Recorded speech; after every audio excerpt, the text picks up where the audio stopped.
All right, so here we are. Here we are. We're gonna be going live with Emil Gallardo, director Emil Gallardo. Yo, what's Is that up? how you say your last name, bro? Gallardo. Gallardo? Gallardo. Oh, Gallardo, Yeah, Gallardo. yeah, Sorry yeah. about that.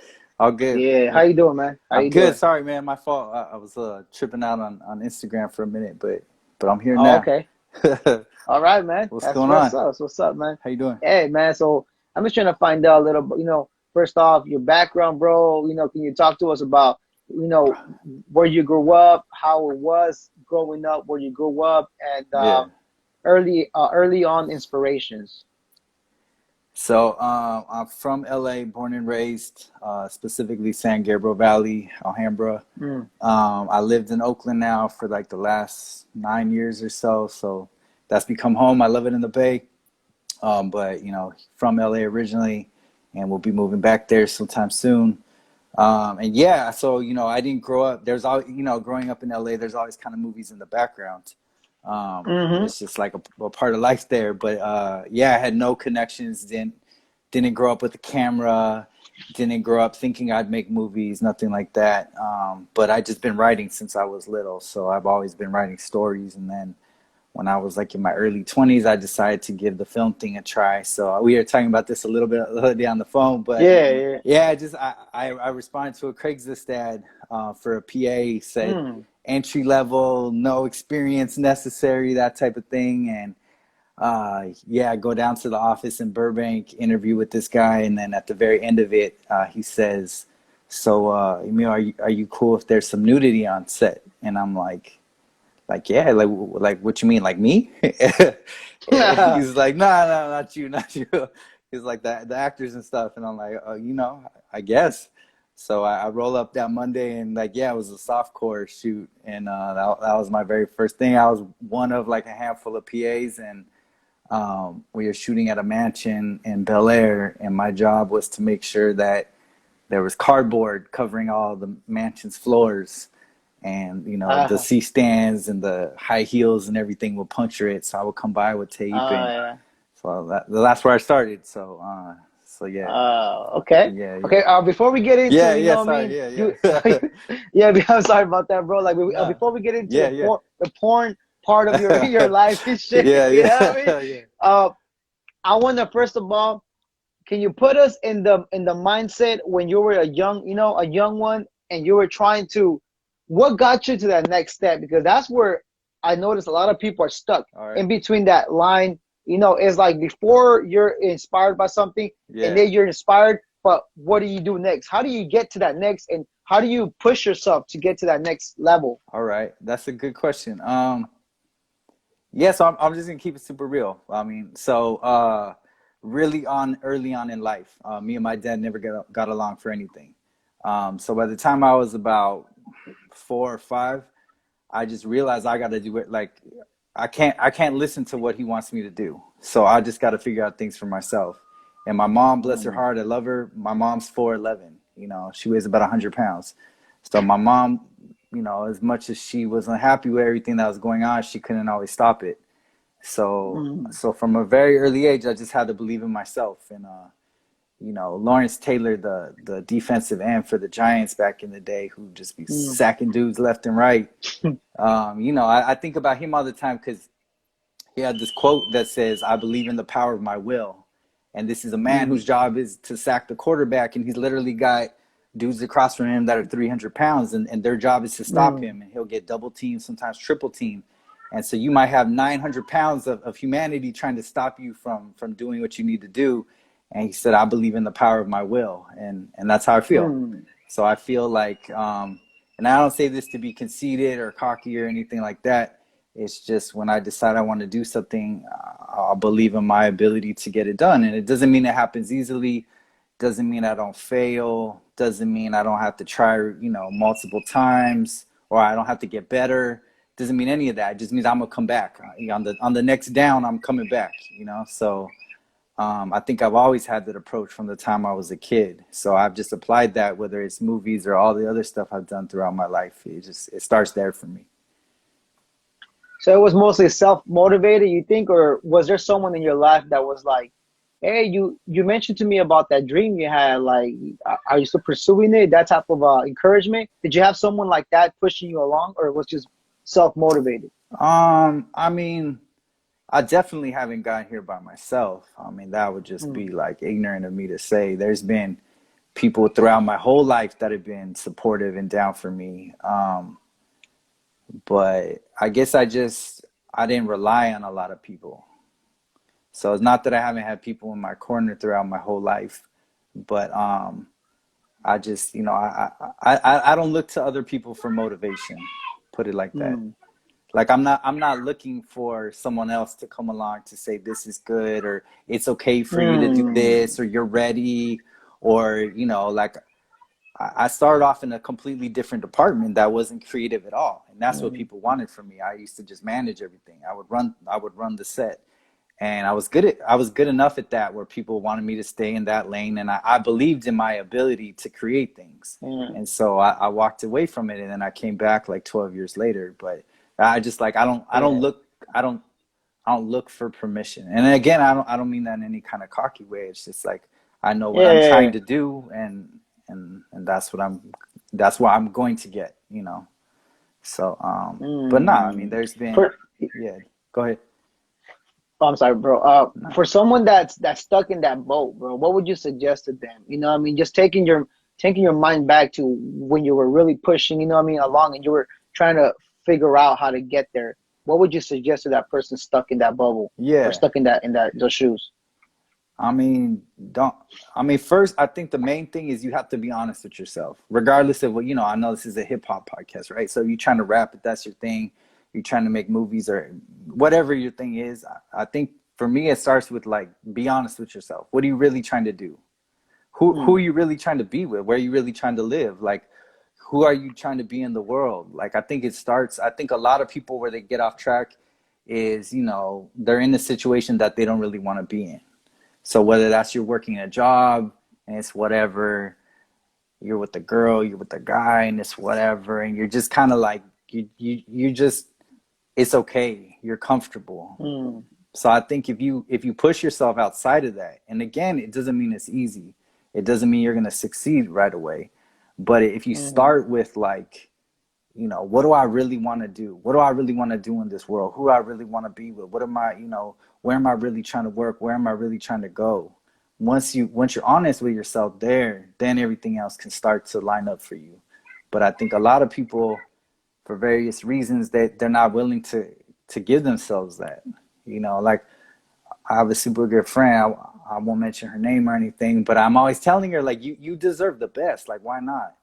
And she's like, well, I don't know, this and that. And it's like, if you're not willing to fight for you to have the best fucking possible life that you possibly can, like, who is? Who's yeah. gonna give it to you? You gotta go. And I don't mean you have to take advantage of anybody or mistreat anybody to get there. I just mean like if you don't believe that you can have exactly what you want, you're not gonna have it. It's gotta start with that belief. And I guess for me, it was like I just want to tell these stories. And,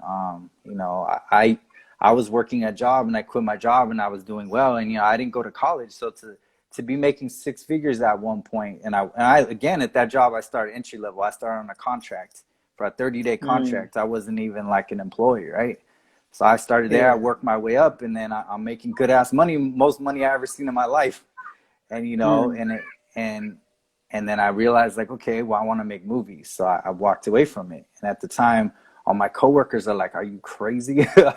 They're like, "You're gonna be shooting wedding videos. Like, what are you talking about? You ain't, who? Everybody wants to be a director, right?"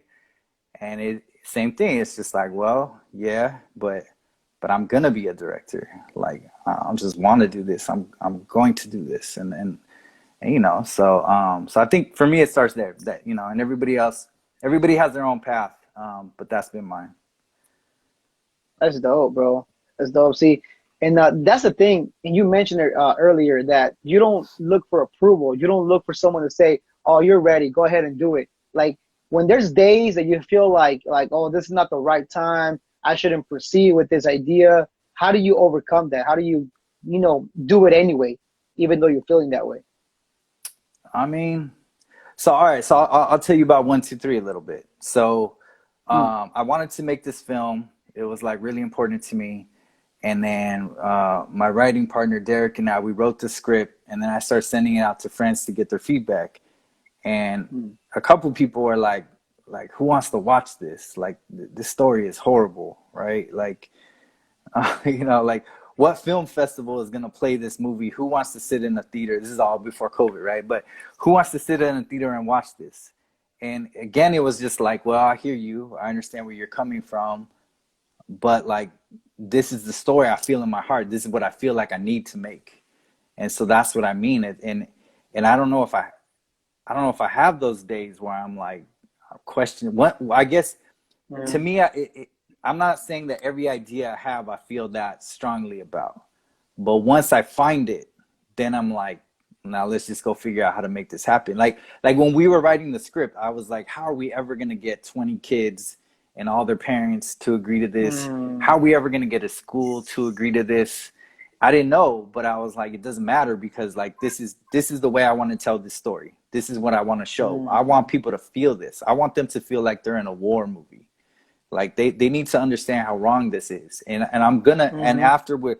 after the script is tight and we believe in it, then I'll figure out how we're gonna get the kids. Then I'm gonna figure out how we're gonna go get the school, and that's what we did. Mm. Um and it wasn't because we were spending crazy amounts of money or anything like that, but it was just this belief like I don't give a fuck. I'm gonna go through the wall, I'm gonna go over it, I'm gonna go under it, I'm gonna go around it, I'm gonna charm it to open up. Like I don't know, like like whatever. Yeah. So yeah, I guess I just always been driven like that.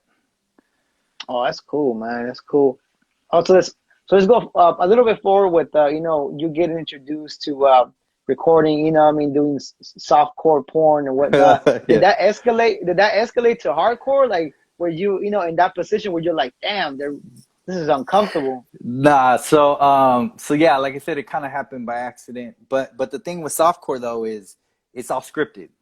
So you still have a script. So that and a lot of the Uh, actors, actresses, they are hardcore porn stars, and they come to do softcore because they get paid less. But to them, it's like mm-hmm. it's like a day off because they're not actually having sex, and we don't let them have sex.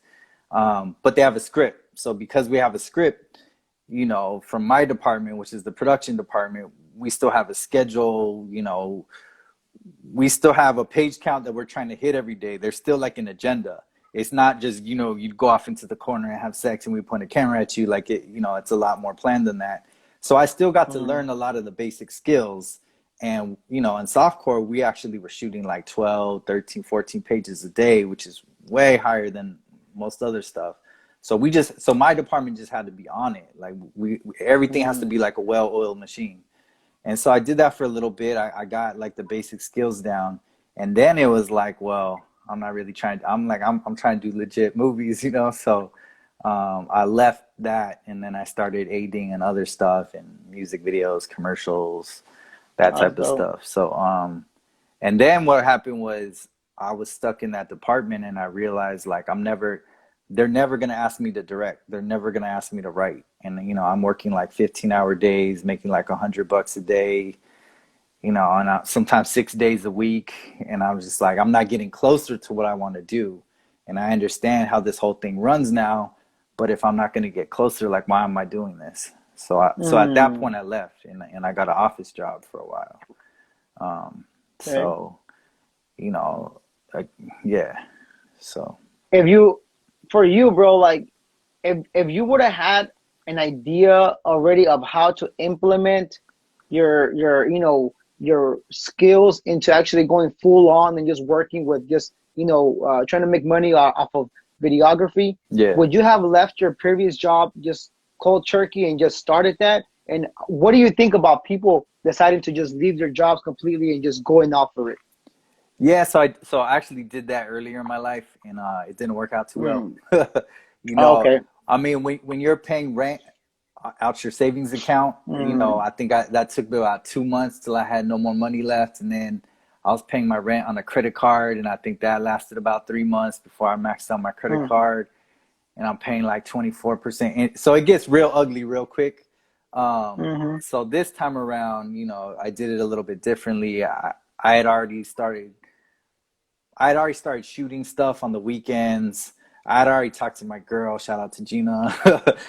I mean, if it wasn't for her, she held it down for the first like year and a half till I started making money again. But I had a lot more saved up. I did it like in steps, and Mm, even, I mean, even when I went to film school, I went at night. So I paid for film school with mm, my day job, and I kept my day job. And so I literally would work till about 6 o'clock in my job. Then I would go to school, and I'd be at school until 10 o'clock, and then I shoot the movies on the weekend.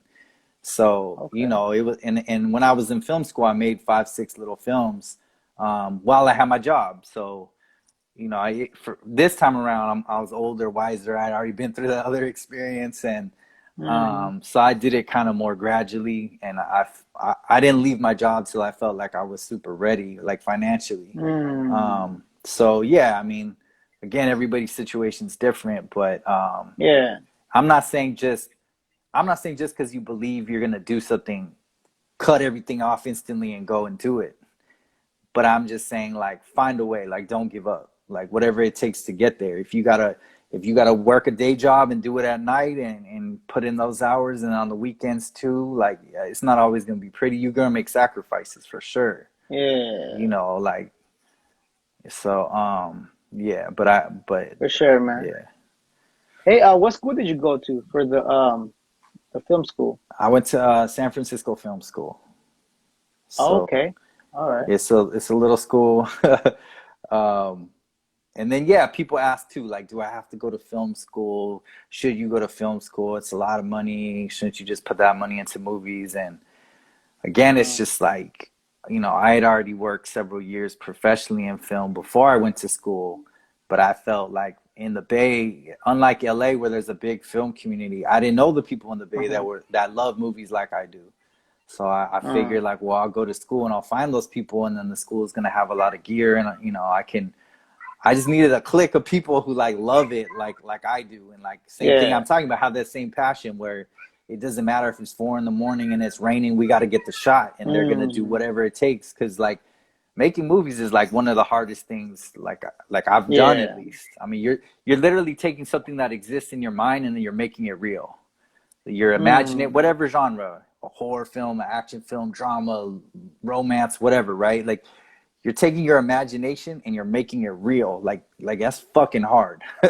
So there's a mm-hmm. lot of obstacles. The world isn't meant to happen like that. Everything's gonna go wrong. So if you don't love it, and if you don't have a team of people that love it too, it's gonna be hard to get it done. So I figured if I'm gonna go to school, they're gonna teach me the stuff I don't know, because there's so much I don't know. I'm gonna have access to all their gear for a year and a half, and I'm gonna meet a bunch of people who love this as much as I Mm, do, and and and that's what happened, you know. So um, that's what's up. Now, how long did it take you? Because I'm sure by now you know the checklist that you have to go through with the, in terms of the equipment you need when you're out shooting. You probably have it on your mind, you know what I mean? A checklist, a mental checklist. But how long did it take you for you to develop that checklist of things that you need to take with you? yeah, so literally the process in film school is they just have like crazy gear, like gang of gear, but you still have Mm-hmm. to submit literally in an email. I want this. I want this. I want this. You know, Okay. and so you're literally specifying the lens that you want, you know, the Mm, tripod that you want, like the microphones, like, you know, like, so you're and you know, in doing that, you're literally telling them. So first of all, you have to understand what they have, and then you're making specific requests for what you want. So and then yeah, and then in the beginning you forgot to put down, oh damn, I realized we need a shoulder rig for this shot. Oh man, all right. And then you feel that pain because now you're on set and now it is 3 in the morning and it's raining, and you're like, I have no way to stabilize the camera, and you know, and so that mm, pain teaches you that the next time you're not going to make that mistake. You're going to put that gear down that you need to get the type of shot you're looking for. So but yeah, I mean, the best mm. way to do that is start shooting. You know, you're gonna quickly Yeah, realize what you need, what you don't have, and then what you need. and then the thing is, it's Yeah. not about the gear most of the time.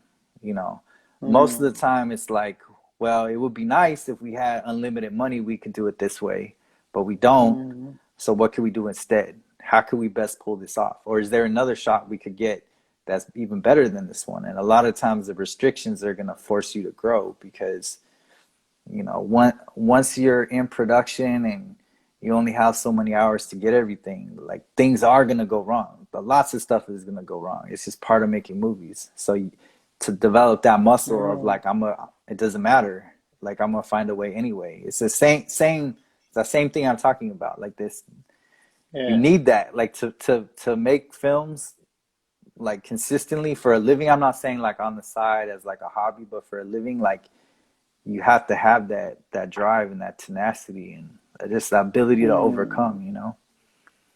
Yeah, So, and but I bet everything takes time. I mean, like you may have that idea in your head and you're shooting certain scenes, but it still doesn't come together until editing time, right? You still don't see the, what your the end goal yet until you actually see it put together, right? yeah, I think definitely early on, the first couple things I made at school, it was like I wasn't really sure what I had. You know, like I know you hit the lines, but like did that moment come across like I was hoping? And then yeah, and that's what it's kind of what you're describing. Then you start editing it and you're like, oh Mm. damn, this actually looks kind of corny, or like, oh damn, like this is not convincing, right? But then as you keep doing it, you start to see in the moment, because I think when you start out, there's so much that you're looking at and you're watching. And you know, let's just say you have two people in your scene, right? How you look at two people simultaneously. You know, Mm. usually you're looking back and forth.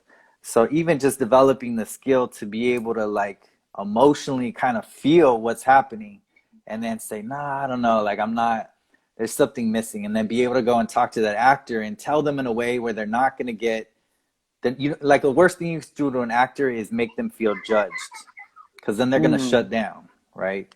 As soon as they feel like they can't be vulnerable to express, it doesn't matter. They could be getting mad, they could be crying, they could be kissing somebody. Like it doesn't, regardless of the emotion.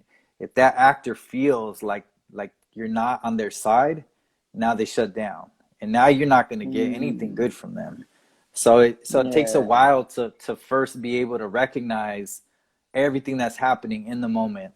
And you know, you could be on location, you might not have a permit, there might be a helicopter and a dog barking, and you're like, we literally have like 5 minutes to get this. And then you as the director, you just gotta lock in. What do I need in these 5 minutes? All right, you literally just push the rest of the world out. Nothing else exists for those 5 minutes. And then maybe you catch something and like, all right, you know, I know we wrote this in the script, but this line isn't working. You run over to the actor. What about this? How would you say this in this moment? Like, what if you wanted to make them Mm. feel like they should never forget who the fuck you are? What would you say? And they're gonna spit something like, yes, hell, that's what I was looking for. Cool. Run back behind camera. All right, roll it again. So I mean, it's just like I talk about this all day because like I don't know, Yeah. it's just like it's the best thing in the world. I don't know. See, that's what's up, man. That's what's up. That's why, I like, love people like it. yourself, bro. Yeah, people like yourself that's, it feels it in their heart. You know what I mean? They have that passion, that drive. They're not just doing it because, oh, how can I make more money? Which, I mean, money will come because of the success, but you're doing it more because, like, is this yearning passion for it. You know what I mean? You're It's feeling you want it to come to life. You know what I mean? yeah, That's what I love about that, bro. yeah. There's something like I think for me, it's being able to take some, like, regardless, like me and you could get into a debate about whatever. I think the world should be this way, right? And you're gonna have your opinion, I'm gonna have mine. Chances are we don't agree perfectly, and we're gonna go back and forth. And at the end of it, we probably just argued for an hour, and you didn't change your mind, and I didn't change mine, right? But with a story, we don't have to talk about anything.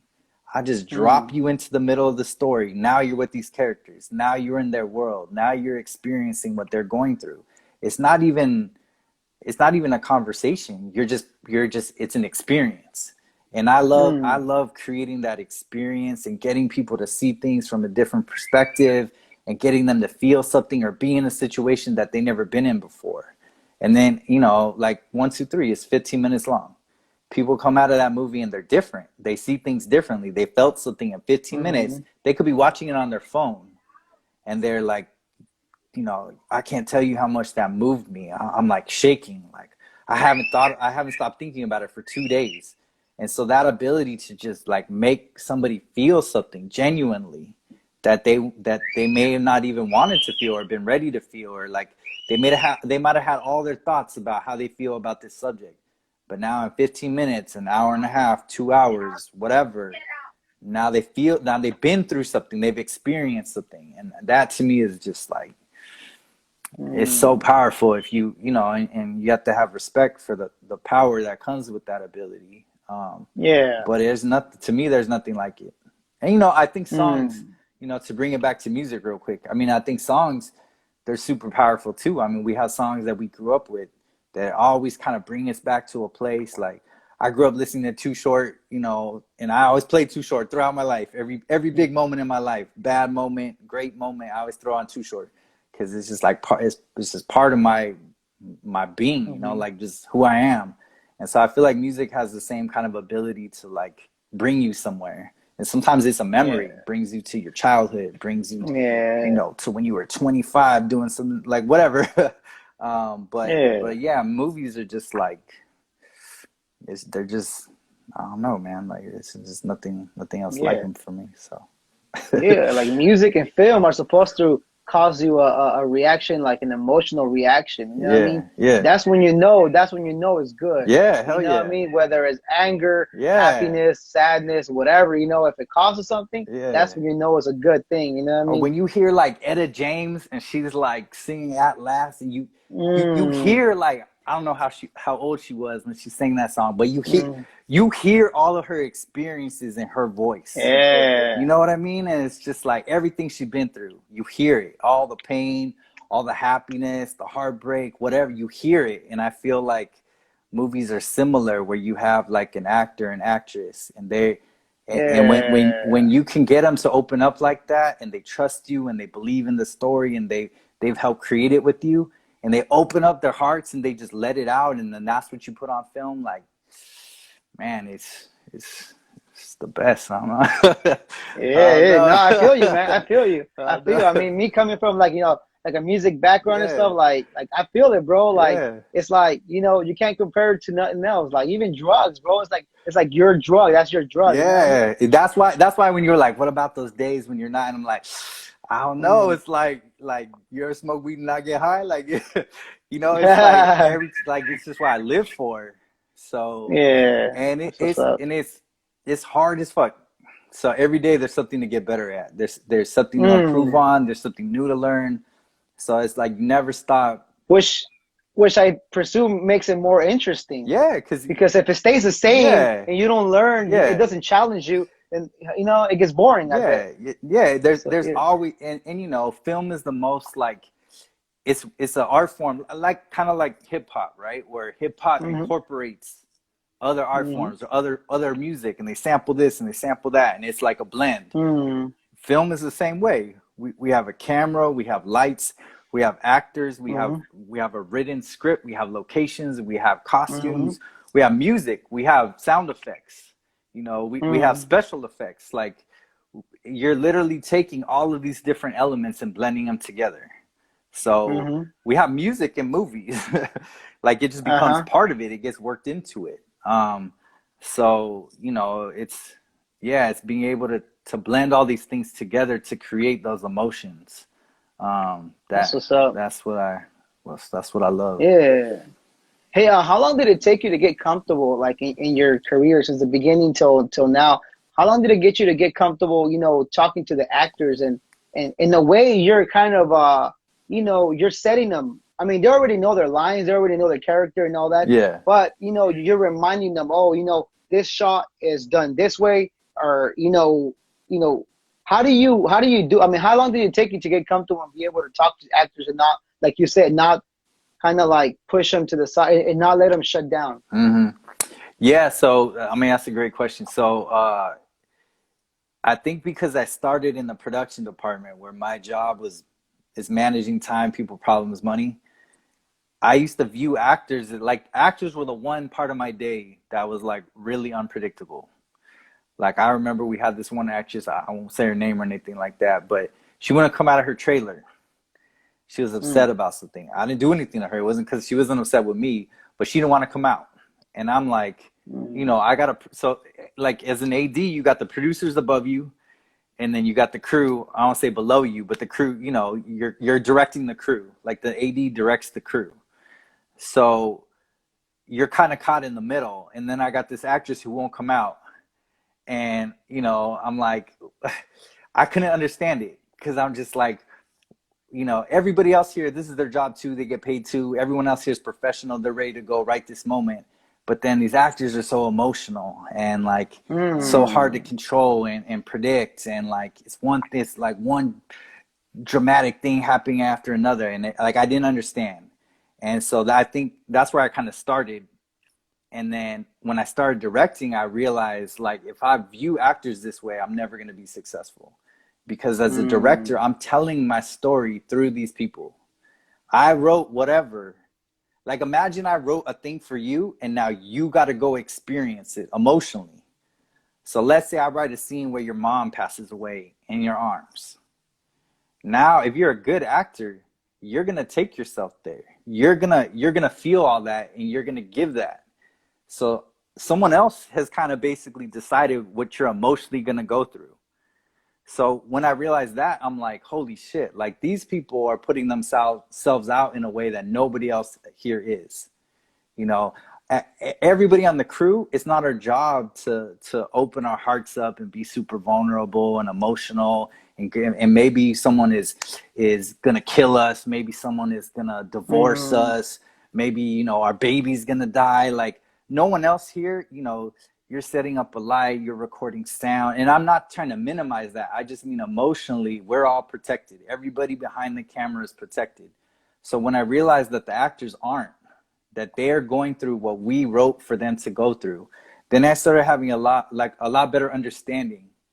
And Mm-hmm. then it was like, all right, now how do I collaborate with them? As a director, I'm not telling them what to do. I'm helping them understand like what we're looking for in the moment and working with them. And they're participating. They're artists themselves. They're super talented. They often understand their characters better than I do because I'm looking at all the Mm. characters, everybody in the scene, everybody in the movie. They're hyper focused on who they are and their character. And so a lot of times they have many more insights than I do. And so we talk about it beforehand. Why do you think your characters why do you think your character's reacting this way? Why do you think they did this or they said Mm. this? And so they bring so much to it. And then now we have a respect for one another. They usually made their character better than it was written, and I understand that. And then now they trust me, and now I can tell them, you know what? Remember how we talked about this? Well, that's not coming across in this moment. Now remember, this Mm. is your little brother. You've always felt like you're protective of him. In this moment, make him feel protected. And they're like, oh Yeah. yeah. And so, it it's helpful. It's like Make you're that connection with their real lives. Is that kind of something similar to? I mean, Like so that have them yeah, think about something that's happening to them in real life and make that connection so that way they can get that reminder when they're kind of like, looking for that extra advice. yeah, so that I mean that technique of like making it personal and taking it back to their own lives, that I think that works for some actors and not for others. I think Oh, the okay. danger with that approach is if you bring somebody to a real thing that's happened to them, they may not be able to close that back up. Ah. So if and I don't know everything about everyone's past. If you're 35, I don't know what you've been through for 35. I don't know every last detail of your life. Mm-hmm. So I think sometimes it's dangerous if you take them to like a real place where they're actually like reliving something that they've been through. Because then, let's say you get your shot and now it's like, cool, now we got to jump to this other scene and it could be totally different emotionally, but that you just opened up this wound that's real for them. And so you can't always just Mm-hmm. think they're going to be able to close that back up and move on. So that you just have to be careful. And I think it's just in getting to know that actor, what do they respond to? I'll ask them right up front in rehearsals, like, what's the best way for me to work with you? And they'll usually tell you, please don't ever make it personal, or please make it super personal, or I would love to hear about you and what you've been through. Have you been through a situation like this? And I'll tell them, you know. So I think I just right up front, I'll ask them, how do you like to be directed? And they'll tell you. Mm-hmm. No doubt, no doubt. So now, when you wrote, you said with your friend, you guys both wrote the story, the screenplay for 1, 2, 3. Yeah. So now, since when did you guys start writing that? What we shot it last July, so we probably started writing it. I don't know, maybe like February or something. A Okay, few so it's months not before that long. that. Okay. Yeah. All right, for sure. Now, how long did it take you guys to get everything lined up? Whereas to, you had the script, you know what I mean? Like even it wasn't finalized, but it was, a rough, and you guys were already like thinking about, okay, well, what do we look for actors? What are we looking at? What kind of people are we trying to bring in? Or how did you get that to the next step with this film? Yeah, so what happened was I kind of had this idea. I knew I wanted to make a movie about this subject. Um, and I had actually seen the cell phone video that took place in Mexico, and Mm. it was similar where you had a teacher, and there's in that situation there were gunmen shooting at one another, and she's in the class, and she tells all the kids to get down on the ground, and they get down, and then she says like, "Will you sing with me?" And Mm. they're like, "What?" And like as she's telling them this, like you're hearing like pop pop pop pop pop, and Wow. so the kids start singing with her, and then I was just so moved by that because here's this teacher, and she has no regard for her own like safety. She's completely invested in these kids. She's not only trying to protect them physically, she's got them laid down on the ground as low as they can get, but now she's trying to protect them emotionally by having them sing with her. And I saw this video. I mean, it's about a minute long, and I'm just like, I need to make a movie about this, about somebody like this in a situation like this, and show what these teachers go through and how heroic they are. And so I kind of had Mm. that in the back of my head. And then I'm in this directing class, and I see Pharrell, who later became Miss Lena, the teacher in the movie, and Pharrell Oh. just killed it, like stupid, like just I just Mm. like and I was picturing, not Pharrell. I was picturing this woman who I was imagining from the cell phone video, and I remember I hit up Pharrell, and I didn't know her at all, but I talked to her right after class, got her information, and I hit her up, and I'm like, can you sing? She tells me no. I'm like, all right, well, can you play the guitar? Nah. Do you speak Spanish? Nah. And I'm like, all right, I got to rethink this, right? Like this isn't exactly what I was picturing, but I just knew like Pharrell's just she's special, right? And not only is she Yeah. special, but she could pull off everything we wrote. And so Derek and I then took that, and then we wrote the part for her. And then I went down to LA, and I met with her, and we talked all about the character.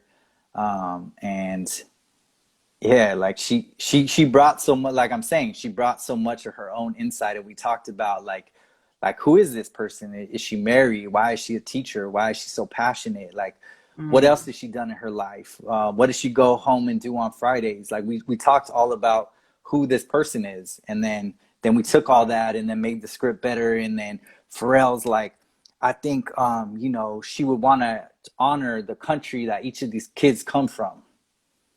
So she's like, and she's an art teacher, so she's like, I bet you, they draw like the flag of whatever the country they come from, and she would hang them up. So we did that. Mm. Like those type of things came from her, and so that's what I mean. It's just like a super collaborative process. So for writing the script, we have an idea, we write it, we interview teachers. I mean, the name and everything came from one of those conversations. Like, so we, we have a rough idea, then we go and do interviews, it gets more real, then we start collaborating. Even when I was auditioning the kids, I was asking them, have you ever been in a lockdown situation? Mm. What's that like? And I remember I think it was Olivia, one of the little girls, says, well, we do them so often, and keep in mind she's like 9 years old. She said, we do these so often, the kids get bored and they start talking and they start giggling, and we're supposed to stay as quiet as possible, so our teacher will give us lollipops to help us stay quiet. So I'm just like, and this is in the audition, I'm like, damn. Right idea. Yeah. Yeah. Writing the script, just go, like, I get home, open the script up, update it, and like that, so much of it, that's what I mean. It's like I'm really just pulling from all these different people and their real experiences, and then we get into the classroom and they're adding things. And so it's a really Mm. collaborative process. That's what's up, man. Did it ever like take it like I mean you've seen them in the news, you know what I mean, events like this happening and stuff. Yeah. Did you ever like, take it back in your own head like, damn, like this is how it might have been for the actual children, the actual staff that was going through this exact event, but in real life. You know what I mean? Did it ever come to any of you and you guys ever talk about it, sit down and just like, damn, like, you know what I mean? I know we're just, acting it out and stuff like that, but Yeah. like, can you imagine, being in this situation when it's real life type of event? So we shot the film about a month after the Gilroy shooting, and then the Mm. very next day we wrapped on a Friday. That Saturday was the El Paso shooting. So, Wow.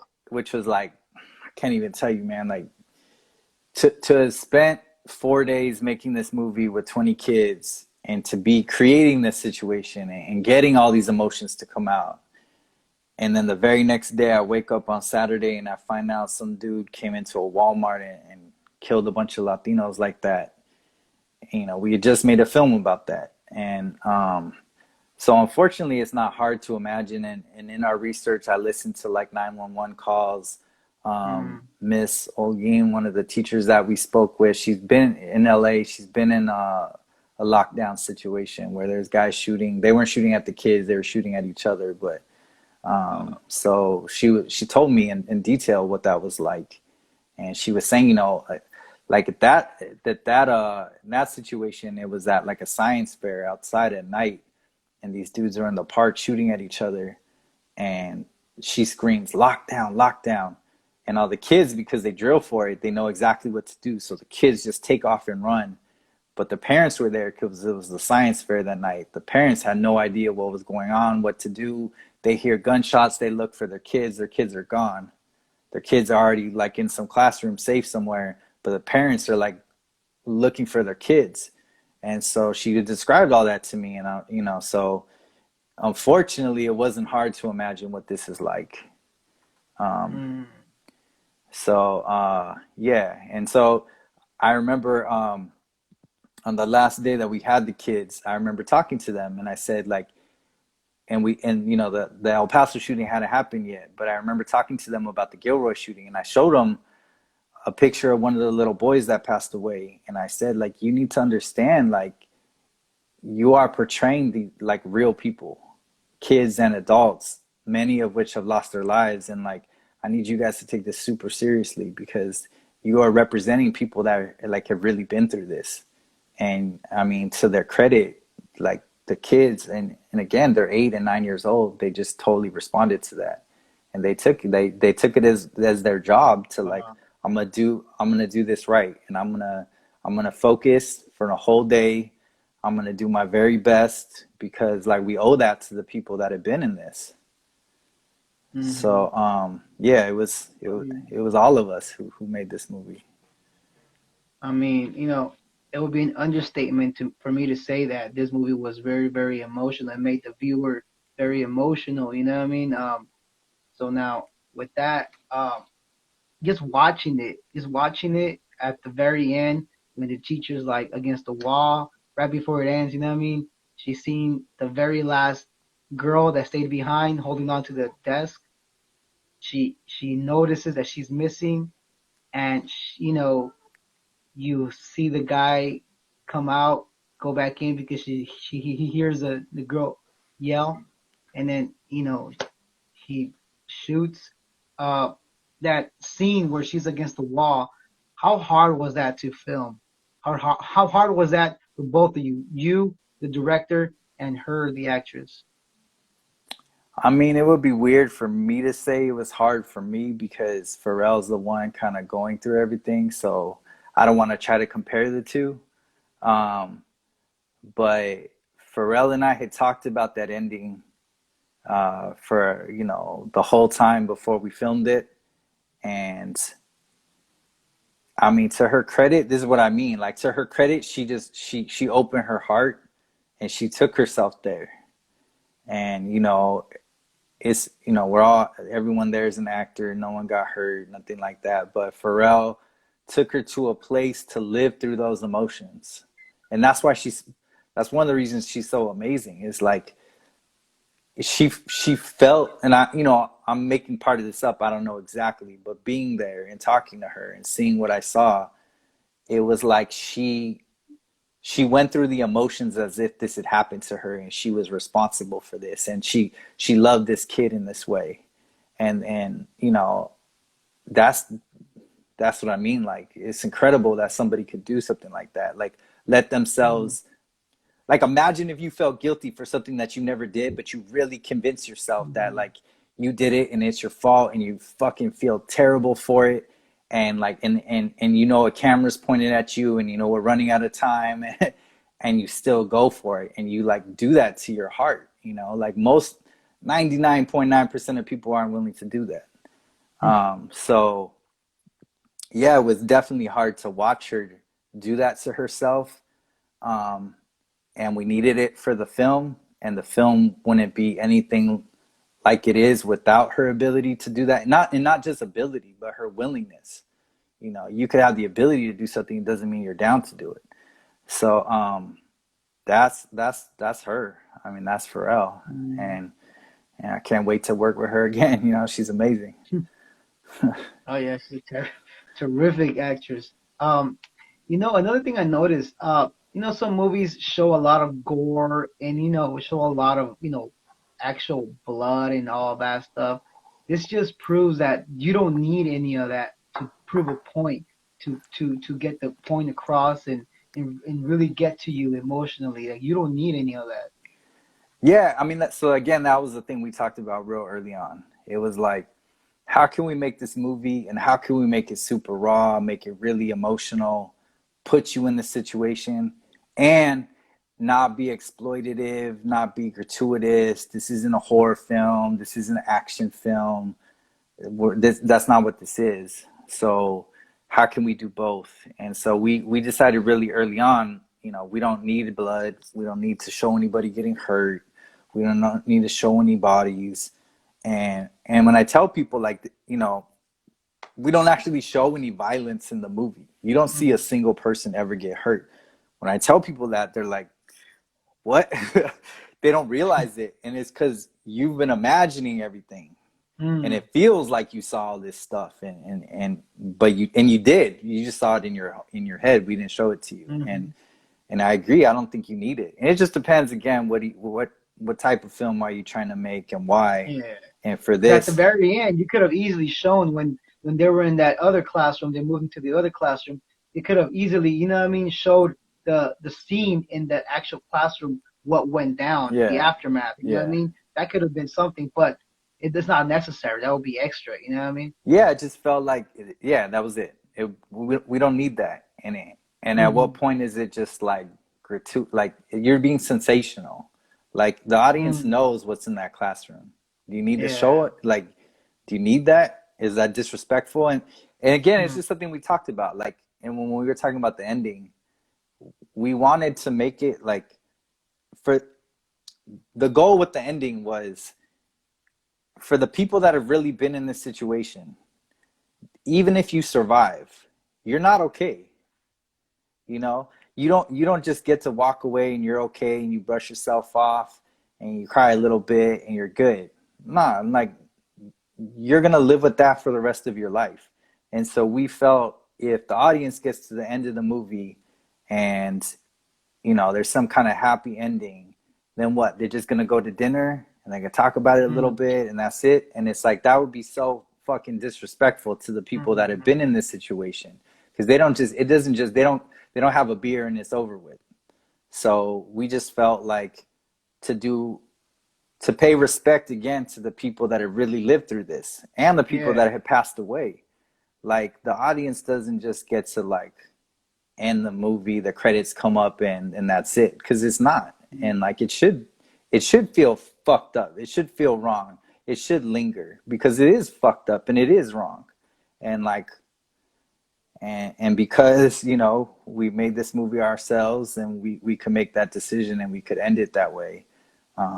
But yeah, so yeah. Man, see, I watched the film at least 3 times, and every single time, it it just it had me crying, bro. I'll be straight up, bro. It had me crying yeah, I mean, shit, because me not too, and I only was there. yeah, because I work in the well now I'm at home working from home, but I was working with kiddos, bro, like at Yeah. elementary school. Yeah. Damn. So like, Damn. people that work in schools in general, Yeah. this film is really hard to watch, bro. Yeah. It's really hard to watch because you have that connection with students, you know what I Yeah. mean? And you see them every day, say Yeah. hi to them every day, whatnot. Yeah. And there's been times that you saw certain things happen, you hear it in the news, like, oh, so and so kid is missing or whatever. Like recently to me, like it happened with a student that we had in school. He went missing when the whole COVID like barely hit, and I was like, dang, I wonder what's going on with that kid. You know what I mean? Just those events. Yep. And imagine I put myself in that position, like, Yep. you know, what would certain people do, and like in that position, and like, oh man, it's just hard to even go Yeah. through it. But it's just I just watched it again and again, bro, because I was just like, damn, like, you know what I mean? It was that good, man. It was that good that it was even though it was a short film, but it felt like a full length film, bro. You know what I mean? Well, thank you. I mean, yeah, I mean, I never know how to react to that because on one hand, I'm super honored that like it made you feel so much, and at the same time, it's like it's hard to separate it a little bit because we've won so many awards. We literally won another award tonight. We won awards last night, like, and it's amazing that the film has been received like that. And it's like you kind of wish the story didn't exist, and hopefully the film will be able to transition everything that everybody's felt into something more concrete, so these type of things don't continue. So that's been the goal from the very beginning: is how do we create that empathy? How do we create that deeper emotional understanding so we could then take all of that and put it into something in real life, and it doesn't just stay a movie, so that parents don't have to worry about this, kids don't have to train for this, no one has to live through this. And I'm saying that regardless of your stance on guns and gun control, the Second Amendment, like all that, like put that to the side. Like we need to put kids first, and I don't. It's just that's where the movie came from. It's like what could we do as filmmakers to help stop this from happening? And I feel like that's where I come from. Those are the stories I want to tell. Is like, how do I use this ability, this medium, these stories to create empathy so that you could relate to someone you might not relate to, and now things could start to change because more of us understand. Like when I was going to school, I grew up in LA. We had earthquake drills, some fire Mm-hmm. drills. That was about it. We weren't training for people to come and kill us. When I Yeah. was 9 years old, 8 years old, 7 years old, 6 years old. So they shouldn't Do have you to. think that sorry to cut you off, bro, Nah, but do you think that schools should implement that, or at least the basics of a drill like that? I don't know. So it gets complicated, right? Because there's Mm-hmm. already been studies that show like just a kid knowing this is a possibility, even if it never happens to them. They go Yeah, yeah. through all in elementary school, through high school, whatever, and they're fine. Just psychologically, them training for it and The knowing, like, fear. imagine if you're 7 and you're like, wait, what? Like someone could just come in through the door and shoot me for Mm-hmm. nothing. Like I didn't do anything. Like they could just come and kill me. Like that itself has an impact on you. Mm-hmm. And some of the schools, like, they're drilling on this. Obviously not right now with COVID, but before Yeah. that, they're training for this every 2 months. Not every school, but like some as frequently as that. And so to like every couple months, like as a kid, being like, oh man, I gotta prepare for someone who's gonna come in here and Mm-hmm. kill me again. So I don't know. I mean, Yeah. Because at least as staff, they should at least you know, like practice something for the staff. You know what I mean? Like, right. not to this day, I've never gotten like, or anyone from the staff that I know, has ever been drilled on something like that. I mean, they Yeah. have assigning papers and stuff that we can't leave. You know what I mean, and all that Yeah. in a certain event, but what do we do? Like, who's gonna train us? You Yeah. know, I mean, people are gonna freak out, even the adults. You know what I mean? Yeah. I mean, that's the thing is nobody should be in this situation. It's not right for the Hmm. staff either. That's not their job. You know, Yeah. they didn't sign up for that. You know, Mm. no one should be in this situation. Hmm. So anyway, yeah. For sure, man. No, man, but with all these awards that you guys been, winning, and I mean, you guys have that film out there. Like, what's the next step? Like, are you always like jotting down ideas? And if so, what is your best way of carrying ideas and jotting them down? Like, do you put them in your phone when you have ideas? Do you walk around with a notepad? Yeah. Yeah, so one thing I heard a long time ago is that that creativity, there's no limit to creativity. It doesn't run out. You know, like being creative only creates more.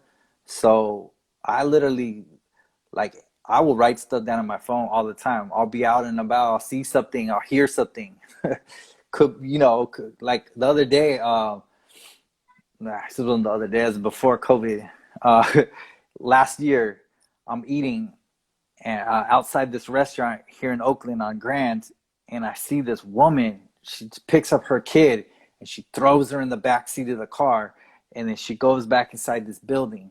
And then the kid was like kicking and screaming. The kid gets out of the car and like runs away, and then the lady comes back with another kid. And I'm just like, I'm sitting there like, should I be doing something? Like, what the fuck? Like, what is happening right now? And like and I think she was the mom. I actually don't really understand what I even watched, but I'll see something like that and I'll immediately write it in my phone. And sometimes it's like crazy like that. Sometimes it'll be I was in Mexico City and I'm walking through the park and I see these like couples like dancing and this guy playing his little violin and I'm just like, oh damn, okay. And like if I ever need a moment like that, and I'm just always collecting little moments all throughout life. Hmm. And then so I collect those. I just keep them in my phone, and then separately, I'm always working on stories, you know. And um, like right now, I think just like I feel like kids should never have to be in the situation we portrayed in 1, 2, 3. I feel the same thing when it comes to our immigration system and all our policies Hmm. around that. And it was the same thing. Like, all right, how do I tell a story in this world? How do I like something is wrong if we know that children are being separated from their parents are being lost, these kids are being like some of them are being fast tracked out of the country before they can seek asylum, some are being put in foster care, like some are just left there. Like I'm like something is wrong if we know this and it still exists. Why aren't we like, hey, fucking stop everything? I don't care, like stop everything, we can't let this happen anymore. And I feel the same way about these mass shootings. Like we know that they happen, but something is missing. We don't feel them. We feel like it's someone else's problem, or it'll never happen to us, or it happens so frequently we just become numb to it. So you know, like that'll build inside me. I'll read another story, I'll see something, I'll watch a documentary, I'll read an article, I'll see something on the news, someone will tell me a real experience that happened to them, and it just builds and builds, and I'm like, I have to do something about this. And that's how one two Yeah. three came about. And the film that I'm working on right now, the working title is Asylum, and it's the same thing. It's like I need to do the same thing. I need to put people there. I need to bring you to that situation and make you feel what this would be like if this happened to you. Hmm. What would you do? Because Hmm. I don't know what it is. Is it because they're Latino and the majority of the country isn't, and they feel like, well, this isn't Hmm. happening to me. These aren't my people. These aren't my kids. I'm not. I was born here, so I don't need to worry about this. Like, all right, that like I guess I understand why you feel that way, but in 2 hours after you watch this, you're gonna feel something different because you're gonna relate to something to someone. So it's gonna be a 2 hour long film. This one. Yeah, the next one we're gonna. I mean, yeah, Okay. we're. It's gonna be my first full blown real movie. Your Yeah, first. Oh, yeah, dang. That's what's up, yeah. man. So, but it's Well, the that's same what's up, thing. man. It's You're gonna do like, great, man. You're gonna do great, man. You have enough experience, I feel, and you have enough. You know what I mean? You went through it already, bro. You went through through the hard parts, bro. And I was just getting that idea into it. You know what I mean? But you know what I mean? But when can we expect that film to be like released? So I don't know. So we're in talks right now with the company who's potentially going to help finance us, like pay us to write it, so we can move as quickly as possible. So that conversation will pick back up tomorrow. It's probably going to be a little bit before this movie is completely written and filmed and done with post and everything. So it'll be a little bit till it's out, but yeah, this is what I'm here to do. These are the type of stories I'm trying to tell. So Mm, so it's coming. that's It's what's up. coming at some point. Yeah, That's what's up, man. Now, lastly, bro, before we yeah, head out, man, yeah, what kind of director do you say you would you say that you consider yourself? Like, do you consider yourself an all genre director that you can work on all types of genre or like a specific genre? yeah. So when it comes to genre, I'm not as like strict. I think what it is for me is it has to have heart. It needs to be about something real, and I just have to feel compelled to tell it. But I mean, I don't know. I don't know if I'm gonna be doing like rom coms. I don't know if I see that, or like pure action movies. I don't know if I see that. But to me, it's like I would definitely do some like dark comedy, dramedies, even like Mm, horror if it had like enough substance. But to me, it's about the heart. It's just it's about the heart. It's about the characters. It's about like is there room for me to show something that a lot of us haven't seen before? Is this something we don't relate to? And not even necessarily me, but I feel like most people. Um, so it's more about like what is underneath the story for me, and the genre can mm, change. If it needs to yeah. be, if it needs to be a dramedy, if it needs to be like a thriller, if it needs to be just a straight up drama, whatever that is, like that I'm not strict on that. It's like whatever works best for the story, but the story just has to have heart. Like I'm Mm, not just trying to make stuff purely just to entertain you. I want you to feel something. I want you to go through something. And you could laugh along the way. I'm not trying to say I'm only going to do shit that's going to leave you in tears or anything like that.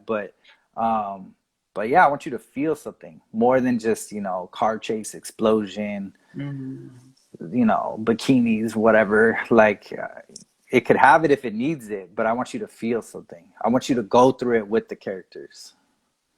mm. So that's my Man. thing. Well, thank you, Emil, because not only for giving me this time to to conversate with you, but thank you for bringing this innovating way of looking at film into the business of film and movies.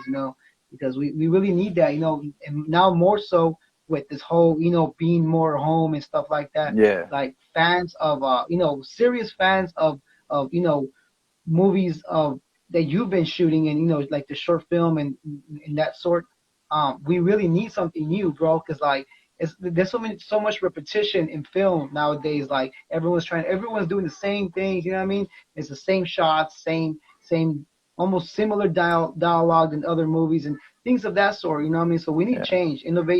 Innovation is always good, you know what I mean? And you're headed for greatness, bro. You're headed for greatness. Well, hey man, but thank you for reaching out.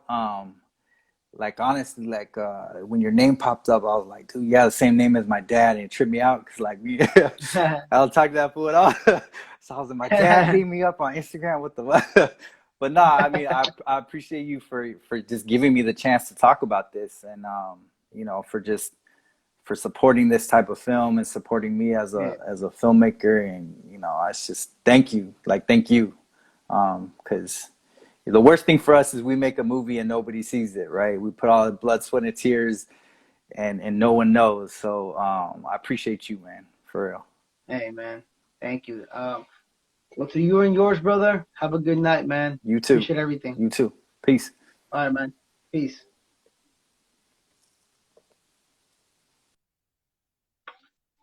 Yo, and that was today's episode for the Hip Hop Spot podcast. And as for me, yo, I go by Brown96. And thank you for everyone that joined in. And yep. Oh yeah. Oh yeah. brightest of futures for him. That's what's up. You know what I mean? Like we need more people like that. We need more people like that. And he's Mexican American on top of that. Like we need people like that to stand up and really go for the dreams. You know what I mean? Because we need that here in the entertainment field. We need that. You know what I mean? Any actors, directors, producers, writers, all of that. We need those people. You know what I mean? Stand up, and if you have that dream, you gotta go for it. You feel me? But as for me, I'm heading now, Brown 96 for the Hip Hop Spot podcast.